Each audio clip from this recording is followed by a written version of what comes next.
ভোটের পরই সিএনজির দাম বৃদ্ধি, ঝালদায় বিপাকে টেম্পু চালকরা।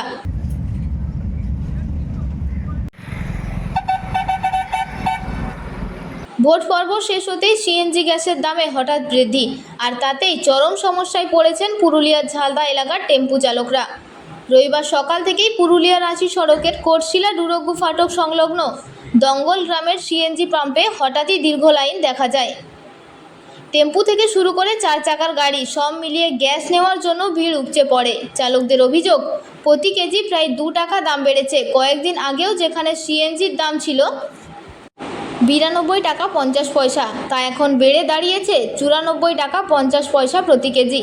এর সঙ্গে যুক্ত হয়েছে সরবরাহের সমস্যাও। এলাকায় একটি মাত্র পাম্প থাকায় ভোগান্তি আরও বেড়েছে।